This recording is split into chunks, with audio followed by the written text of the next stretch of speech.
Okay, for this hem finish, we're going to create a bias facing to finish our hem with. This is a great finish so that if the hem pops up, instead of seeing horsehair braid or something like that, you'll actually see the same, like an inch or so of your fashion fabric on the inside. It looks very nice.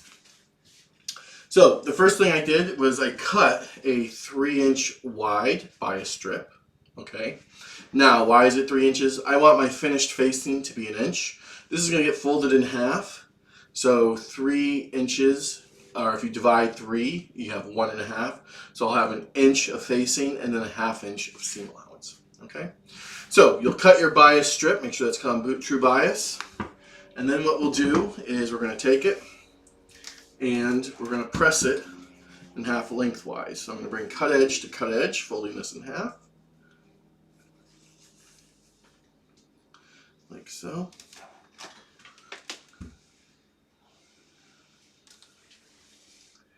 And just give it a good press.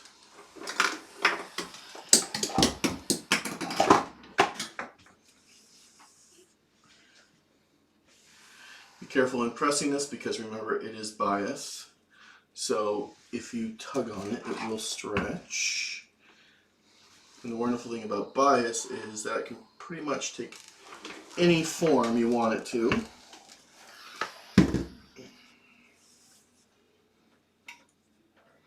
So this can actually go around curves very well. You know, lots of different things.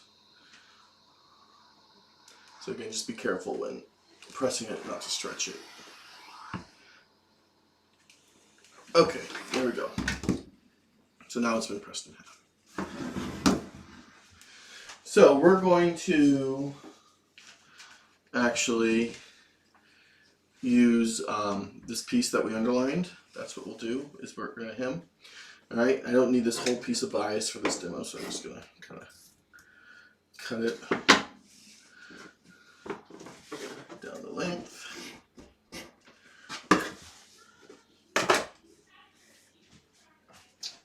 Alright, so if this is my hem right here, I'll take these pins out. If this is my hem and I have a 1/2 inch seam allowance, what I'll do is I'll line up the cut edge of my bias, right? Remember, so I have a folded edge on one and then an open, so 2 cut edges on this side. I'll take my cut edge and just line it up with the cut edge of my hem, and I'll just stitch this on at 1/2 inch. So let's go ahead and do that.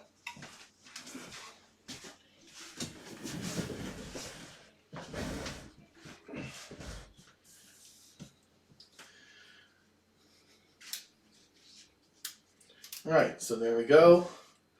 Lining up my 2 cut edges, 1/2 inch seam allowance on my hem and a 1/2 inch on my bias facing, and back tack at beginning and end. Here we go.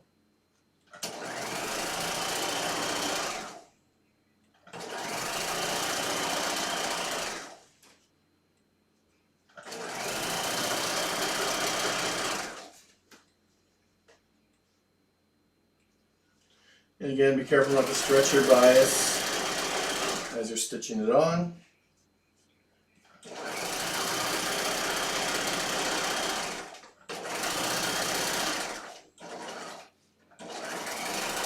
Back at the end. Alright, we're not done with our machine work yet.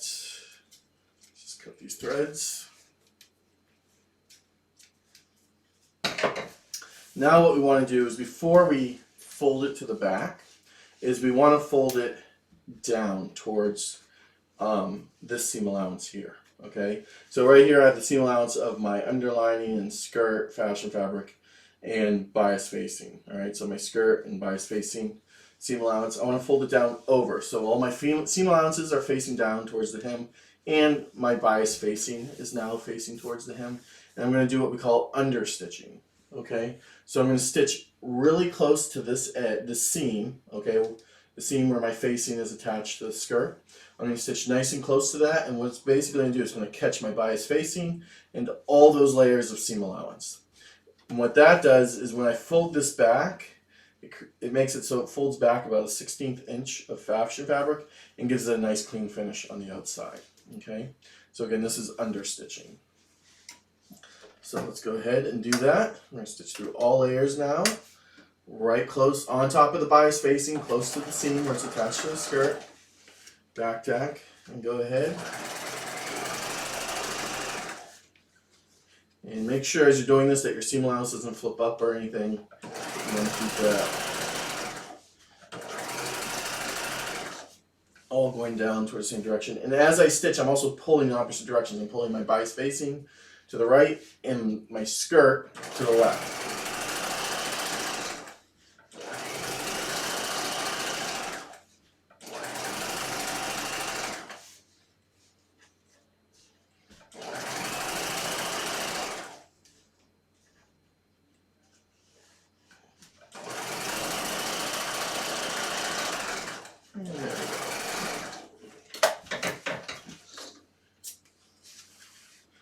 Trim our threads. And now this, there it is understitched. Okay, you can see it here. And now this actually folds back very nicely on its own. We're going to press it back like this, and then you can see it takes back about 1/16 of an inch of fashion fabric with it. Okay, so it's a very nice finish. And then you'd have that nice fashion fabric and then your underlining. Okay, so it looked very nice on the inside. All right, so let's go back to the iron. All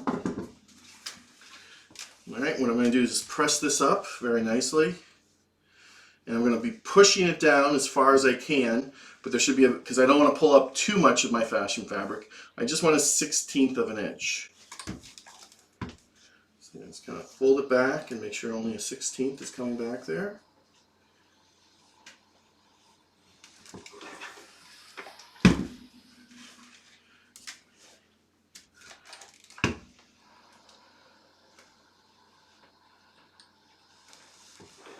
There we go. All right. Now all we need to do, careful not to press any creases in. Now, so there is the front of it. Looks very nice. Here's the back. Now we just need to hand tack it up. So for this, we'll do the hidden slip stitch. So go ahead and thread up your needle. Put a knot in one end because this is permanent.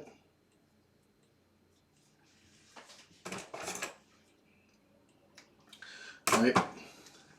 I'm just going to catch a little bit of my underlining. Okay, I'm not going to go through to my fashion fabric. And I'm just catching a little bit at the top of this facing. And I'm pulling it through, and then I'm going to go through again in that same place and make a loop. This is my initial knot. Keep everything in place. There we go. So now what I'm going to do is I'm going to travel through the crease of my facing, come out. The thread will catch on anything and everything. And right where I came out, I'm going to catch just a little bit of that underlining and go right back in, basically in the same place I came out. Go right back into that facing, travel down that crease, about 1/2 inch, and do the same thing. Catch just a little bit of the underlining right where I came out of that crease and go right back into the crease.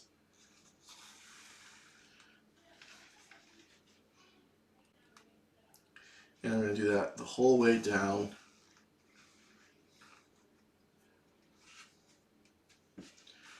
The hem.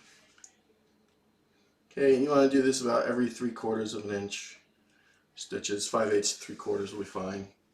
And now remember, you want to travel down the crease of that facing when you're taking your stitches. Okay, the reason we do that is because the thread that's in between the stitches inside that crease will help hold that facing down to your garment. Okay, if you don't, if you travel in between the underlining and the fashion fabric instead, then you end up with typically with puckers in between stitches on your facing. So it's very important to travel down.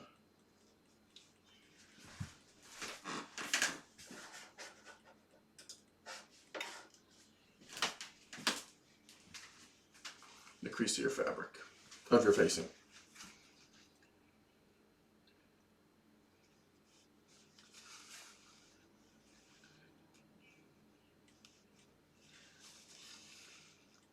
And once you get going, this goes pretty quick. Again, this is the hidden slip stitch. It's an excellent stitch. Okay, you can see it hides itself very easily if you do it right. One of the most important things to think or to do when you're doing it is to make sure you come out right in the crease and not like outside the crease or below the crease, but right in the crease is where you want to come out.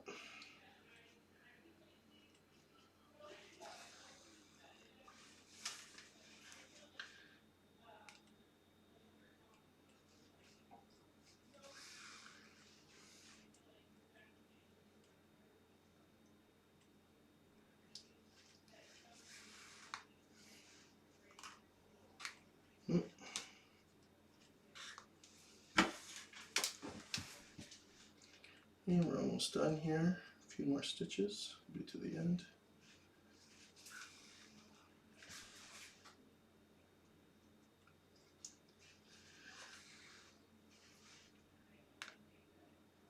I always find hand stitching to be pretty relaxing. You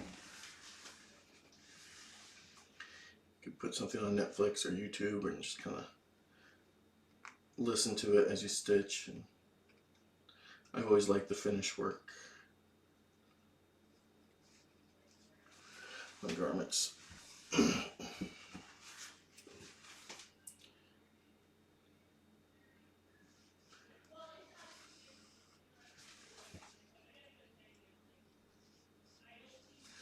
Okay, so almost there. A couple more stitches.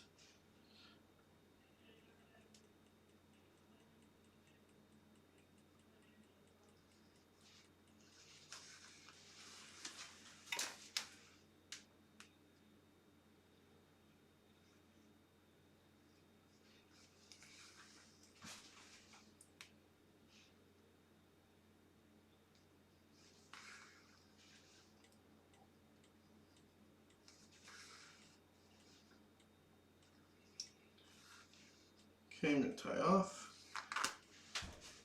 There we go. Alright, so there it is, tacked up.